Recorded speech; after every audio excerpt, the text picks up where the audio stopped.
Dear students, we have seen that heat is energy transfer from one system to another or from one part of a system to another part arising due to temperature difference. What are the different ways by which this energy transfer takes place? There are three distinct modes of heat transfer. One is conduction, second convection, and third radiation. Here a diagram is given. See, a person is uh, catching hold of a metal rod in his hand.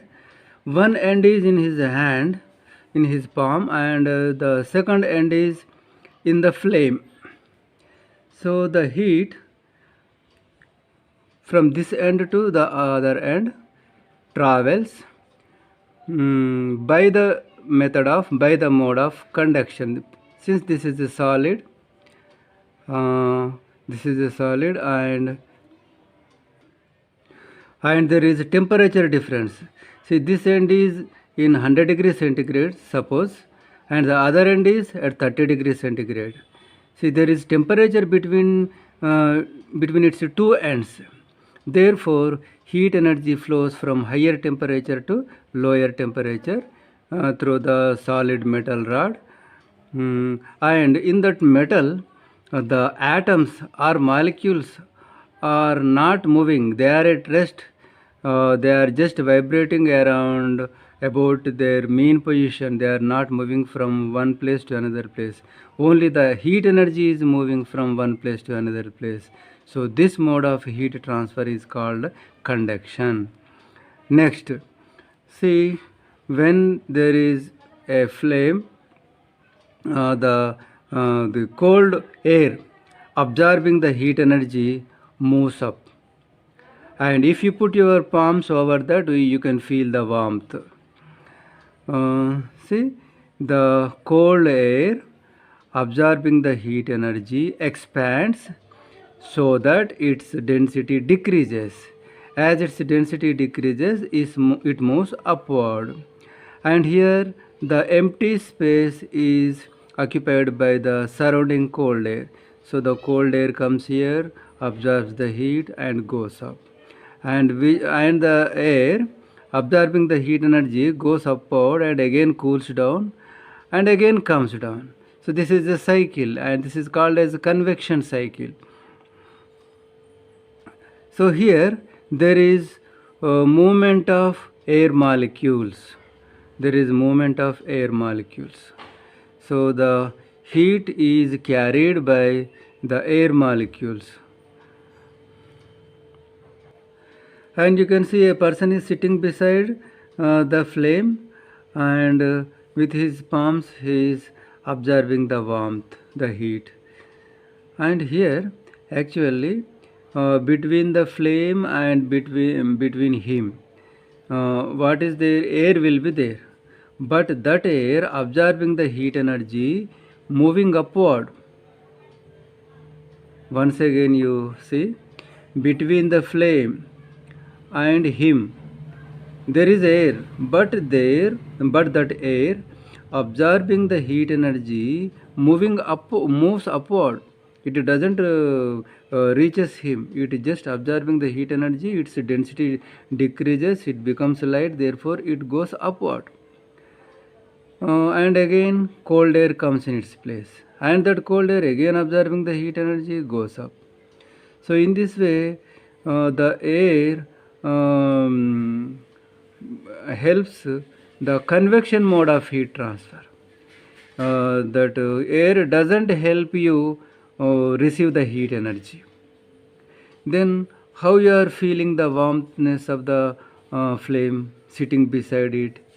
So you are feeling the warmth neither by conduction nor by convection.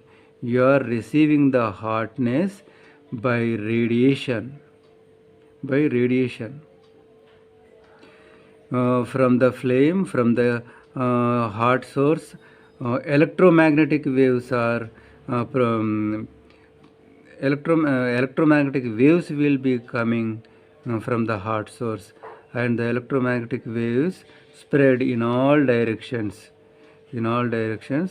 So in your direction the heat radiation is coming, and that radiation is responsible for the hotness you feel. Now let us discuss the conduction in detail. Now let us look at the figure. This is a metal rod having, say, this metal rod is, its two ends. One end is kept at 100 degree centigrade source, and the other end is kept at 30 degree source. See, this is a hot source, this is a cold source. See, this is at room temperature. So this metal rod is maintained at two different temperatures, and see, around the rod a insulating material is kept. Why? Because when see, we know heat is transferred. Heat flows from higher temperature to lower temperature. Heat always flows from high temperature region to low temperature region. See, if this rod is not covered by cotton or any other insulating material, what may happen? Some of the heat is lost to the surroundings. See, if you don't cover it with cotton, this rod will be open to air, and that air may absorb the heat energy. The air absorbing the heat energy goes up. Again, cold air comes here in touch with the rod. Again, the cold air absorbs the heat energy and moves up. So in this way, by convection, its heat may be lost to the surroundings by way of convection.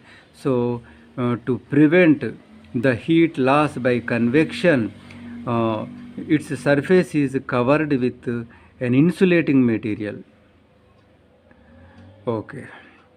Now, as far as its length is L, its cross-sectional area is A, one end is at 100 degrees centigrade, that is Tc, and another end is at 30 degrees centigrade, that is Td. Now, definition is given for conduction mode of heat transfer. Let us look at the definition.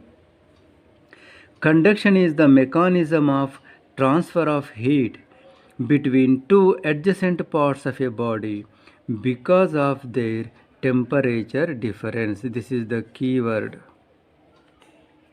temperature difference.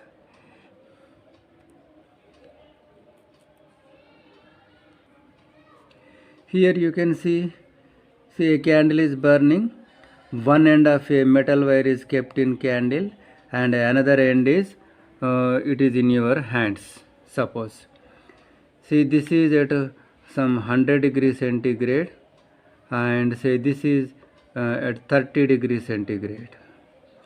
Now, one end is at 100 degrees centigrade and another end is at 30 degrees centigrade, means there is temperature difference. So the heat flows from high temperature region to low temperature region. So therefore, after some time we feel hotness in our palm. Okay, see, in the atomic level, if you go, actually how the heat energy is transferred from this end to that end, if you observe at the atomic level, actually what is happening inside the metal rod. See here, even at room temperature, if you take a solid, there will be atoms inside the rod, and the atoms vibrate always. They always vibrate about their mean position.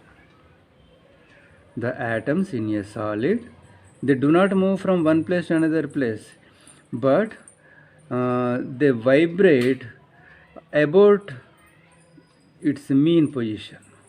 as if they are connected by springs. As if they are connected by springs between two. This is one atom, this is another atom, and between them there is a spring. Actually there is no spring, but they vibrate as if they are connected by springs. So they vibrate with certain amplitude even at room temperature. But here this end is in the flame, so it is at a high temperature, 100 degrees. So absorbing the heat energy, when they absorb the heat energy, the atoms absorbing the heat energy, they vibrate with large amplitudes. And when this is vibrating with a large amplitude, it collides with the adjacent atoms. Then those atoms absorbing this energy, these atoms collided by the adjacent atoms, their amplitude increases. And again this atom colliding with the side atom, it makes the other atom vibrate with large amplitude. So in this way, one atom after another atom starts vibrating with large amplitude because of collision between them. So in this way, see, the more the amplitude, more will be the heat. In this way the heat energy is transferred from one end to another end.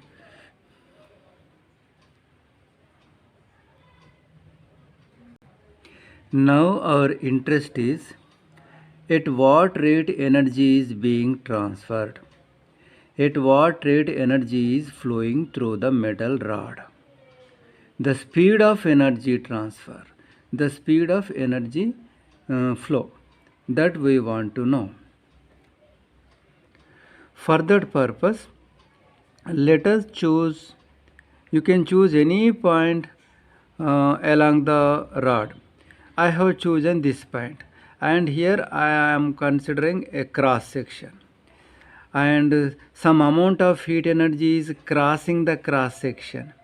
So now I will say, in t seconds of time, in t seconds of time, suppose q joules of heat energy is crossing the cross section, or you can say in t seconds of time q joules of heat energy is transferred. Per 1 second, each second, how much energy is getting transferred? So 1 by t into q, that is q by t. That means q by t is nothing but rate of energy transfer. So rate of heat energy transfer. So this q by t stands for rate of heat energy transfer. So this rate of energy transfer is directly proportional to temperature difference. This is one item. The rate of energy transfer is directly proportional to temperature difference. More the temperature difference, more fast will be the heat flowing, and less the temperature difference, the heat will flow slowly. Okay, that is one thing. And second, the rate of heat flow is directly proportional to the area of cross section. The area of cross section. So more the area of cross section, more fast will be the heat flowing through the rod. But the rate of heat flow is, so this is second one, this is second, but the rate of heat flow is inversely proportional to length of the rod. If the length is more, the rate of heat flow will be low. If the length is less, the rate of heat flow will be more. So in this way, the rate of heat flow is inversely proportional to its length. It means the rate of heat flow is depending upon the three factors. One is temperature difference, second is area of cross section, and third is length. The rate of heat flow is directly proportional to temperature difference and area of cross section, whereas inversely proportional to its length. So let us write the three factors combined.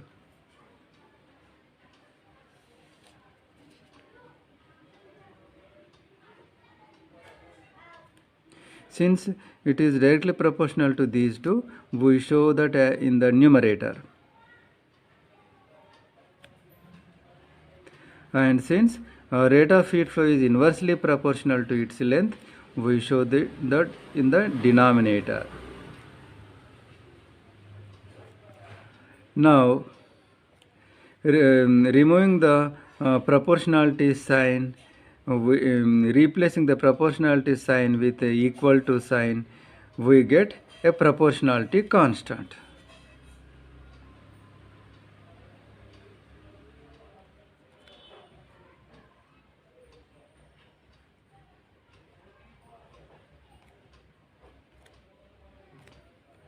And this proportionality is this constant of proportionality is called as coefficient of thermal conductivity.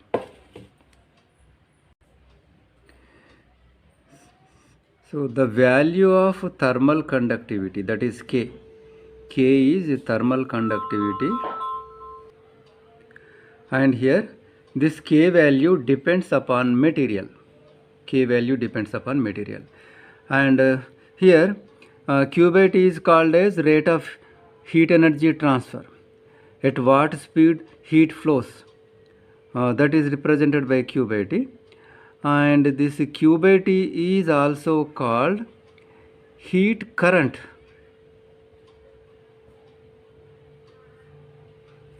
It also called as heat current, and Q by T is represented by H. Q by T is represented by H.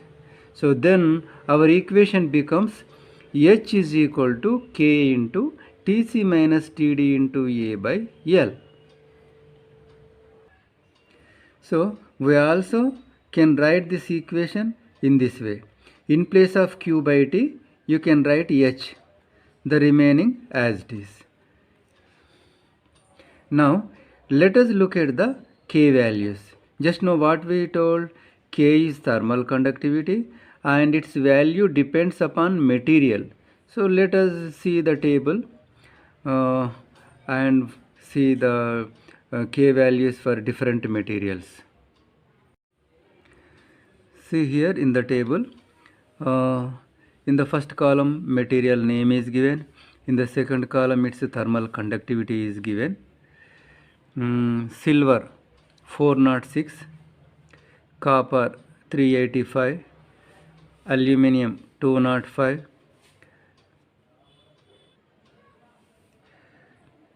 brass 109, steel 50.2, lead 34.7, mercury 8.3. So these are the metals. So out of the metals, silver is having the largest thermal conductivity, and after that comes copper. See, you must have seen copper bottom utensils. Actually we should have silver bottom utensils, but silver is very costly. So next highest thermal conductivity is to the copper.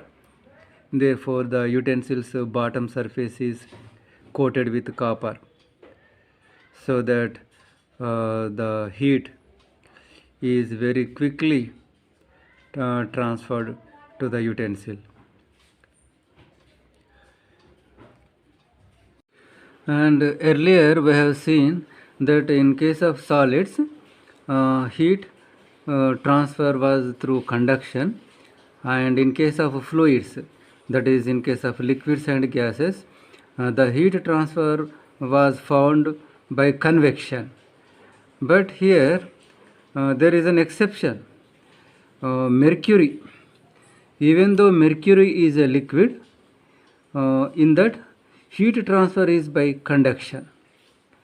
In the table its value is given here under see here under metals. See, mercury is also a metal, and its thermal conductivity is given 8.3. Even though it is a liquid, since this is a metal, heat transfer is by conduction only.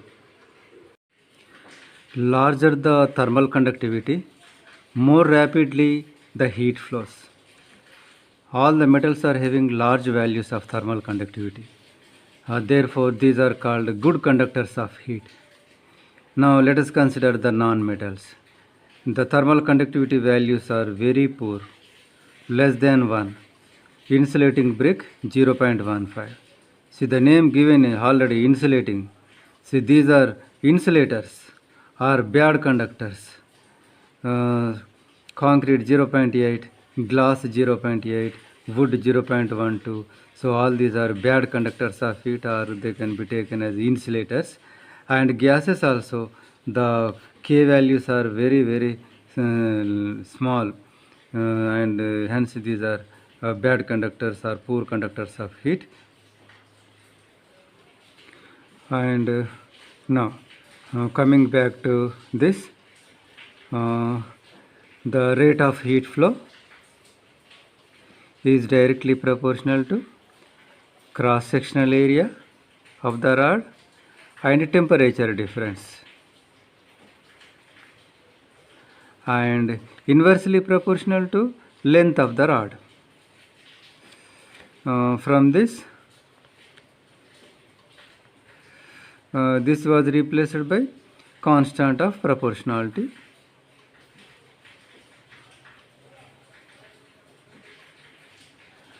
And the constant of proportionality is called as thermal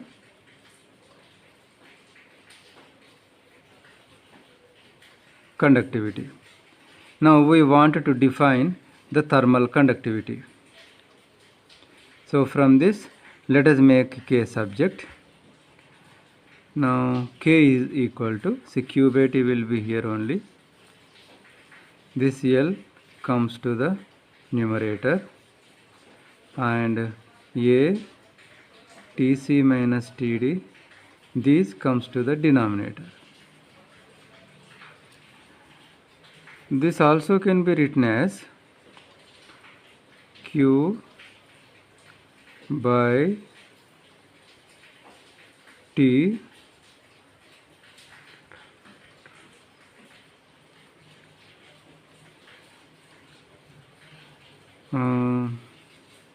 A Tc minus Td. Let us see, L is in the numerator. Let us make this denominator to the denominator.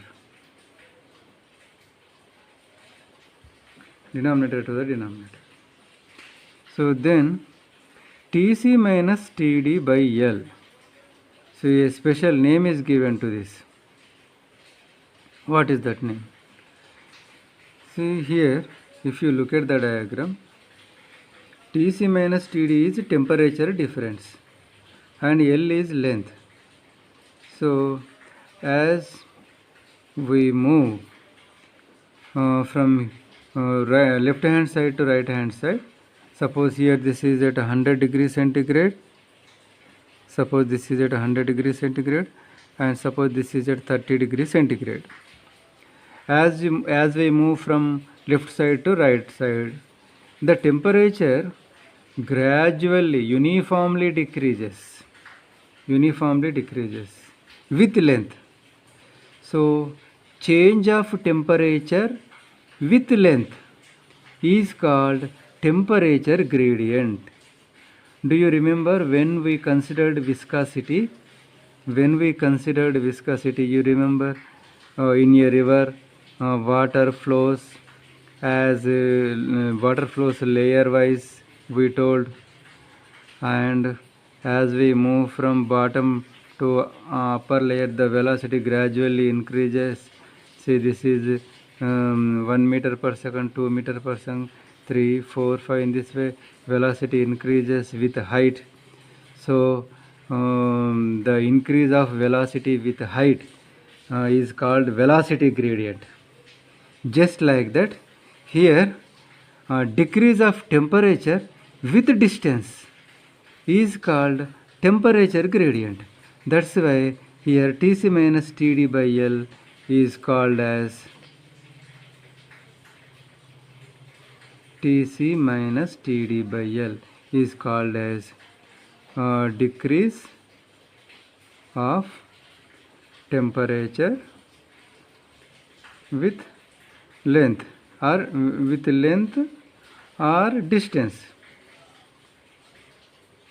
And this, therefore, this is called temperature gradient. This is called temperature gradient.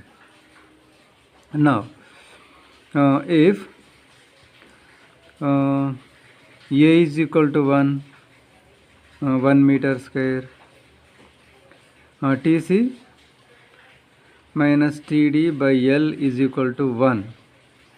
Means what? Unit temperature gradient. And T is equal to 1 second. Then K becomes equal to Q. Now we can define. How we can define?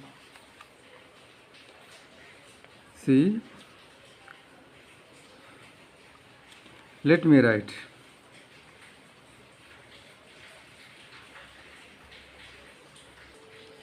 See how we are defining. When these values are taken as 1, then K became equal to Q. It means what? Thermal conductivity is nothing but heat transferred per second through unit cross section area per unit temperature gradient. Thermal conductivity is nothing but the quantity of heat flowing normally per second through unit cross sectional area of the substance per unit temperature gradient. Now let us find its SI unit. See, in the numerator heat energy is there and that is measured in joules. Here T means a second. Cross sectional area in meter square. Here temperature degree centigrade by L means length, that is in meters. So meter, here meter gets cancelled. So we get joule by second, 1 by meter degree centigrade. But actually, see, the joule is unit for work. Joule is unit for work. And second is unit for time. And work by time becomes power. Work by time, work done in unit time is called power. And for power, the SI unit is watt. The SI unit is watt. So therefore, SI unit of thermal conductivity is, in both ways we can tell. See, either joule, second inverse, meter inverse, degree centigrade inverse, or see, joule by second means watt. Therefore, watt per meter degree centigrade, or watt meter inverse degree centigrade inverse. So in either way we can express. Sorry, here in the SI system temperature is taken in Kelvin. So here this is Kelvin. I should write here Kelvin inverse. Here Kelvin, and here Kelvin inverse. Right.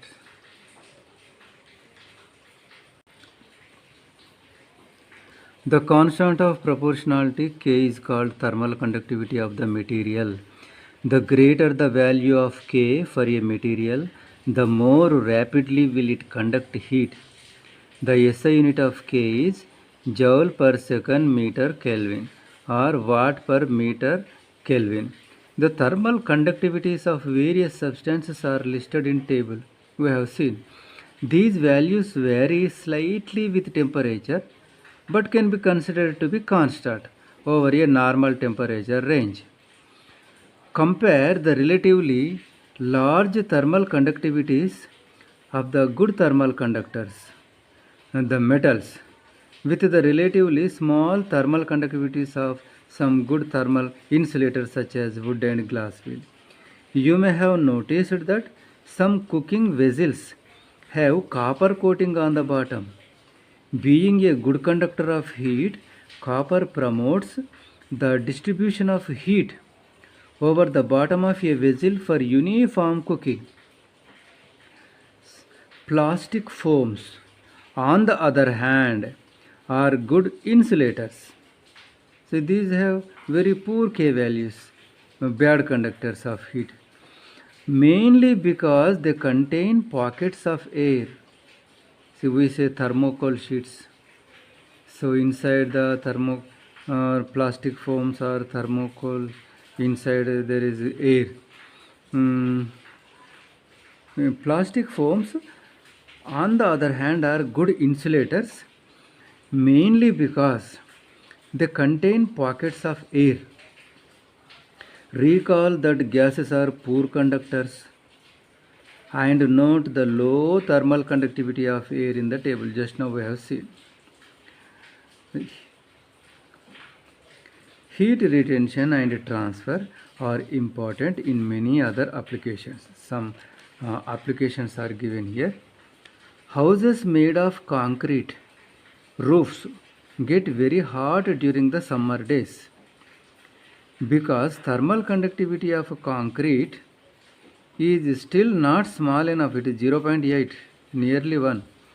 Therefore, people usually prefer to give a layer of earth or foam insulation on the ceiling so that heat transfer is prohibited. See, in our houses what we do, we cover the roof with foam insulation, that is the thermocol sheets or POP, so that heat transfer is prohibited because see, earth, foam insulation, POP, all these are bad conductors of heat. They prevent heat transfer and keep the room cool. In some situations, heat transfer is critical. In a nuclear reactor,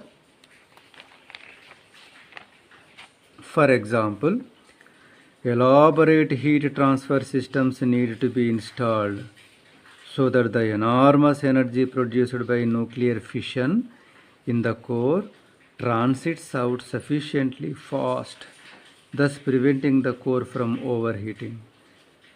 See, you know already in nuclear reactor, a lot of heat energy is produced and water is used as a coolant. The water absorbs the heat energy and it is pumped out. The water which absorbed the heat is pumped out, and cool water is pumped in. So in this way the heat energy is very quickly transferred out. Otherwise the core may overheat and blast, the nuclear reactor may blast off. Coefficient of thermal conductivity, or simply thermal conductivity, K value, depends on nature of the material. Materials with large value of K are good conductors of heat.